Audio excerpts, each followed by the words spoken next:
बे India पर सैफ पर हुमलो करनारनी पहली तस्वीर आवी सामे। तस्वीरमां शंकास्पद व्यक्ति सीढ़ीमांथी उतरतो पड्यो नजरे। सैफ अली खान पर घरमां घुसीने चाकू वडे कर्यो हतो हुमलो। हाल सैफ अली खान लीलावती होस्पिટલમાં છે સારવાર હેઠળ। रात्रे 2:33 કલાકે शख्स सीढ़ीथी नीचे उतरतो देखायो। जे शंकास्पद व्यक्ति है शख्स सीसीटीवीमां कैद थयो हतो। पोलीस द्वारा तपास तेज शरू करवामां आवी छे। नोंधनीय है कि जे प्रकारेनी घटना सामे आवी छे बॉलीवुडना अभिनेता सैफ अली खान पर हुमलानी घटना है। रात्रिना 2:33 कलाके चोर द्वारा हुमलो करवामां आव्यो हतो। सैफ अली खान पर हुमलानी घटना है। बे इंडिया पर तेनी तस्वीर सामे आवी छे। तस्वीरमां शंकास्पद व्यक्ति सीढ़ीमांथी उतरतो नजरे पड़ी रह्यो छे। सैफ अली खान पर घरमां घुसीने चाकू वडे हुमलो करवामां आव्यो हतो। बॉलीवुडना एक्टर सैफ अली खान पर रात्रिना समये हुमलो तेना निवास स्थाने आ घटना बनवा पामी हती, जेमां तेना गर्दन, पीठ अने हाथ अने माथाना भागे छरीना 6 जेटला घा झीकवामां આવ્યા હતા।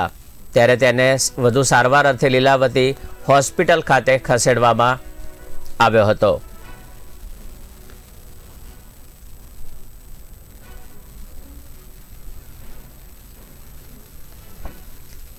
લીલાવતી હોસ્પિટલમાં તેમની સારવાર ચાલુ છે। ત્યારે પોલીસની ટીમ છે, મુંબઈ પોલીસની ટીમ આ તપાસ અર્થે તેના ઘરે પહોંચી હતી અને आरोपी जे छे ते सीढ़ी उतरतो सीसीटीवी कैमरा में कैद जोवा मळ्यो हतो। हुमला समय पोलीसे आ विस्तारने डम्प डेटा पण मेळवવાનો प्रयास कर्यो छे, जेना कारणे ए विस्तारमां कया कया मोबाइलना जे नेटवर्क सक्रिय हता ए जाणवामां मदद थई शके। अने अगाऊ पण आ प्रकारेनी घटना सामे आवी छे। त्यारे वधु विगत मेळवीशुं अमारा संवाददाता संतोष सोनी पासेथी। संतोष, जणावशो जे प्रकारेनी घटना आवी छे सैफ अली खान हवे केटला सेफ? प्रथम तो मारू नाम सतीश सोनी है, संतोष नहीं। बीजू सैफ अली खान हवे सेफ है, परंतु तेने आईसीयू में राखवामां आव्यो छे। पोलीसे एनी पर डॉक्टरो द्वारा सर्जन द्वारा बे तेनी पर ऑपरेशन અને પ્લાસ્ટિક સર્જરી પણ કરવામાં આવી છે, જેથી કરીને ડાઘા ઓલા જતા રહે। હાલમાં જે એક બીજા નવા સમાચાર આવ્યા છે તે એ છે કે આરોપી જે છે જેણે સૈફ અલી ખાન પર હુમલો કર્યો હતો તે રીડો ગુનેગાર હોવાનું કહેવાય છે અને આ પ્રકારની ઘટના હંમેશા તેને તે અંજામ આપે છે। પોલીસ ચોપડે નોંધાયેલો છે। બુલેટિન ટીવી પર તેનો ફોટો પણ દર્શાવવામાં આવી રહ્યો છે। જે છઠ્ઠે માળા ઉપર છે ત્યારે તે સીડી ઉપરથી ઉતરી રહ્યો હતો, ત્યારે તેને સીસીટીવી તરફ જોયું હતું અને ફરી એકવાર ઉતરી અને તે જે રસ્તેથી આવ્યો હતો તે પાછળના સ્ટેરકેસની પાછળથી જતો રહ્યો।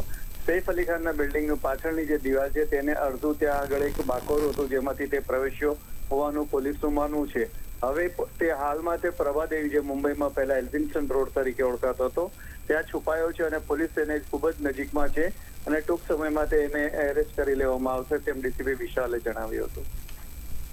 જે પ્રકારેની ઘટના સામે આવી છે, શું કહેવું અને માનવું?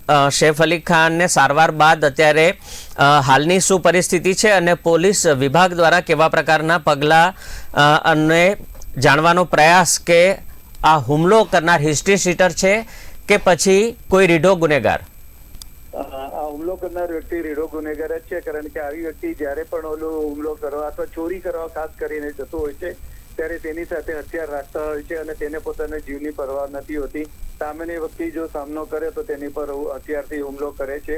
આ વ્યક્તિ પણ પોલીસ ચોપડે નોંધાયેલો રીઢો ગુનેગાર છે અને તે સ્ટેરકેસ વાટે જ ગયો હતો અને પ્રથમ તેણે જે દરવાજો ત્યાંથી નોકરાણીના ઘરની બહારનું જે હતી બારી તે ખુલ્લી હતી તેમાંથી તે પ્રવેશ્યો હતો અને ત્યારબાદ જ્યારે નાના છોકરાના રૂમમાં જઈ રહ્યો હતો ત્યારે નોકરાણી અવાજ થતા જાગી ગઈ હતી, આથી તેની પર હુમલો કર્યો હતો અને દરમિયાન સૈફ બહાર આવ્યો ત્યારે સૈફ પર હુમલો કર્યો હતો। હાલમાં સૈફ અલી ખાનને આઈસીયુમાં રાખવામાં આવ્યો છે। ડોક્ટરોના જણાવ્યા મુજબ તેની હાલત સ્થિર છે અને સંભવિત પ્રમાણે આવતીકાલ સાંજે તેને ડિસ્ચાર્જ આપવામાં આવશે। કાયદો અને વ્યવસ્થાની સ્થિતિને ક્યાંક મહારાષ્ટ્રમાં અને ખાસ કરીને મુંબઈની અંદર પડકાર જેવી પરિસ્થિતિ અત્યારે સામે આવી છે, ત્યારે વહીવટી તંત્ર આ વાતને કેવી રીતે લઈ રહ્યું છે? કારણ કે ઘણા બધા નેતા અભિનેતાઓની પ્રતિક્રિયા આ બાબતે સામે આવી રહી છે। મુખ્યપ્રધાન દેવેન્દ્ર ફડણવીસે પણ આ ઘટનાની ગંભીર નોંધ લીધી છે અને તેણે જણાવ્યું છે કે મુંબઈ પોલીસ અને મહારાષ્ટ્રમાં કાયદો અને વ્યવસ્થા સુનિશ્ચિત જાળવવા માટે કડક હાથે પગલાં લેવામાં આવશે, તેમજ આ માટે જે પણ જવાબદાર હશે કે કસૂરવાર હશે તેમને છોડવામાં નહીં આવે. એટલું જ નહીં, મુંબઈ સંપૂર્ણપણે સેફ હોવાનો તેમણે દાવો કર્યો છે. જોકે છેલ્લા કેટલાક 4-5 મહિનામાં જે બનાવો બન્યા છે તે જોતા કહી શકાય કે શું હકીકતમાં મુંબઈ સેફ છે કે નથી. કારણ કે સૈફ અલી ખાન જેવો જે સેલિબ્રિટી છે તે પોતે સેફ નથી, તો સામાન્ય માનવીની શું વાત કરાય. સમગ્ર ઘટનાને લઈને હાલ પરિવારમાં કેવા પ્રકારની સ્થિતિ પ્રવર્તી જોવા મળી રહી છે? હાલમાં ખાન પરિવાર અને સાથે સાથે કપૂર પરિવાર પણ સંપૂર્ણપણે અત્યારે હોસ્પિટલમાં જ છે અને સૈફની દરકાર લઈ રહ્યો છે, પરંતુ તેઓ ભયભીત છે. કારણ કે જે રીતે આ ચોર 12મે માળે તેમના ઘરમાં પ્રવેશ્યો અને તે સમયે તેના 2 છોકરાઓ પણ તે હતા રૂમમાં અને તેમની સામે આ ઘટના ઘટી, તે લઈને તેઓ ખૂબ જ ચિંતિત છે અને હવે પછી પોતાની પણ વધારે સુરક્ષા પ્રાઇવેટ રાખવાનું વિચારી રહ્યા છે. સૈફ અલી ખાનને કેવા પ્રકારની સારવાર આપવામાં આવ્યું હોવાનું સામે આવ્યું છે? જે પ્રકારેનું નિવેદન લીલાવતી હોસ્પિટલના CEO દ્વારા આપવામાં આવ્યું છે, શું કહેવામાં આવ્યું છે? કેવા પ્રકારની ઈજાઓ અને કેટલા સમય સુધીમાં સ્વસ્થ થવે તેવી આશા અને અપેક્ષા?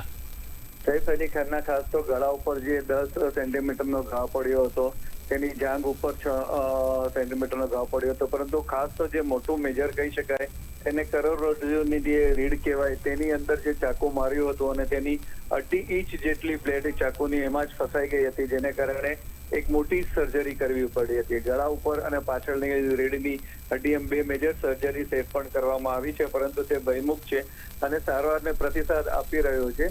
ટૂંક સમયમાં તેને આવતીકાલે જો ઓકે હશે તો તેને વોર્ડમાં ખસેડવામાં આવશે અને સાંજ સુધીમાં ડિસ્ચાર્જ કરવામાં આવશે. પૂજા ભટ્ટ દ્વારા એક ટ્વીટ કરવામાં આવી છે. તેમણે કહ્યું છે કે મુંબઈ પોલીસ અને CPA મુંબઈ પોલીસને ટેગ કરીને તેમણે કહ્યું છે કે બાંદ્રાની આસપાસ એટલે કે જે વિસ્તાર છે કે જે હાઈ પ્રોટેક્શન એરિયામાં આવે છે ને જ્યાં સેલિબ્રિટીઝ વધારે રહે છે તેવા પ્રકારના એરિયાની અંદર કેવા પ્રકારે સુરક્ષા બંદોબસ્ત વધારવાની જરૂર હોય તેવું લાગી રહ્યું છે.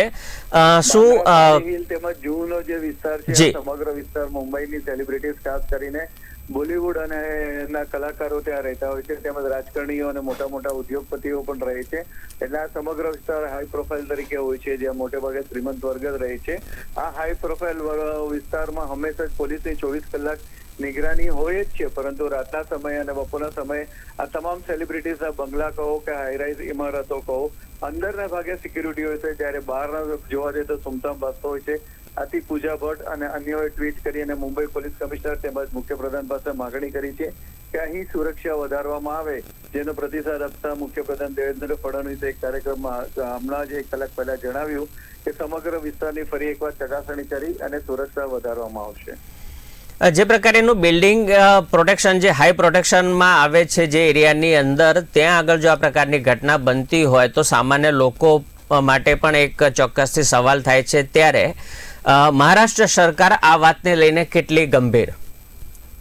દરેક સરકાર દાવો કરતી જ હોય છે કે અમારું શહેર અથવા અમારું રાજ્ય સંપૂર્ણપણે સુરક્ષિત છે, નિશ્ચિત છે, પરંતુ જે રીતે મહાયુતિ સરકાર આ ઇલેક્શન પહેલા હતી અને ઇલેક્શન ચૂંટાયા બાદ સંપૂર્ણ બહુમતીથી ફરી ચૂંટાઈ આવી છે, ત્યારે અહીં અનેકો બનાવ બન્યા છે. જોકે તે સમગ્ર ભારતના દરેક રાજ્યોમાં બને છે અને દરેક મુખ્યપ્રધાન અને અહીંના મુખ્યપ્રધાન પાસે તો ગૃહપ્રધાનનો પણ હોદ્દો છે અને તે ગૃહ ખાતું હોમ મિનિસ્ટ્રી પણ સંભાળે છે. આથી તેણે દાવો કર્યો છે કે હવે પછી મુંબઈ પોલીસ કડક કાયદા લેશે અને કોઈ પણ બક્ષવામાં નહીં આવે. તેમજ ફરી એકવાર સુરક્ષાને પગલે આજે સાંજે જ તેઓ એક અગત્યની મીટિંગ લઈ રહ્યા છે, જેમાં મુંબઈ અને મહારાષ્ટ્રની સુરક્ષા તેમજ આમ આદમીની સુરક્ષા અંગેની ચર્ચા કરવામાં આવશે.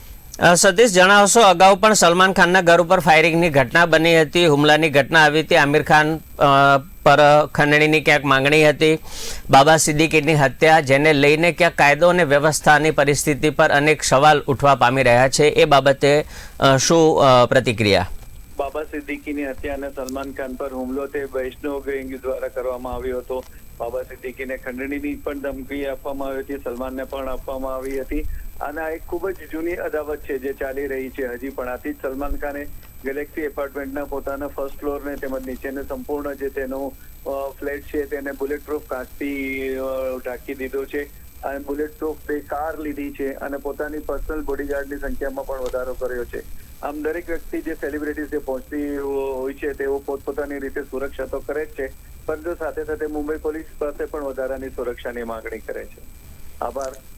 જી, ખૂબ ખૂબ આભાર સતીશ સમગ્ર માહિતી બદલ. તો જે પ્રકારેની ઘટના સામે આવી છે ચોક્કસથી ક્યાંક કાયદાઓની પરિસ્થિતિ ઉપર સવાલ અનેક ઉઠી રહ્યા છે મુંબઈ ખાતે, કારણ કે જે પ્રકારે હાઈ પ્રોટેક્ટેડ એરિયા છે એ સોસાયટીની અંદર અને એમાં પણ સેલિબ્રિટી પર જ્યારે આ પ્રકારના હુમલાની ઘટના બનતી હોય છે તેને લઈને ચોક્કસથી સરકાર પર સવાલ ઉઠતા હોય છે. ત્યારે સરકાર પણ એટલી ગંભીર છે સમગ્ર ઘટનાને લઈને અને બને તેટલું શક્ય તેટલું જલ્દીથી સમગ્ર ઘટના જે છે તે આરોપીના જે સીસીટીવી ફૂટેજ આવે છે સામે તેને લઈને પણ હાલ અનેક કામ હાથ ધરવામાં આવી રહ્યા છે. ત્યારે પોલીસનું માનવું છે, ડીસીપી દીક્ષિત મેડમ દ્વારા પણ વાત કરવામાં આવી હતી અને મીડિયા સમક્ષ જો કે હાલ કોઈપણ જાતની વધારે વાત કરવાનું ટાળવાનું કહેવામાં આવ્યું છે કે કોઈપણ મીડિયાને આ બાબતે અપડેટ આપવાની નથી, પરંતુ તેના જે ટીમ છે સૈફ અલી ખાનની ટીમ દ્વારા વાત કરવામાં આવી છે કે સૈફ અલી ખાનની જે સર્જરી છે તે હાલ સર્જરી તેની સફળ રીતે પૂર્ણ કરવામાં આવી છે અને હાલ તે ખતરાની બહાર છે, સ્વસ્થ છે અને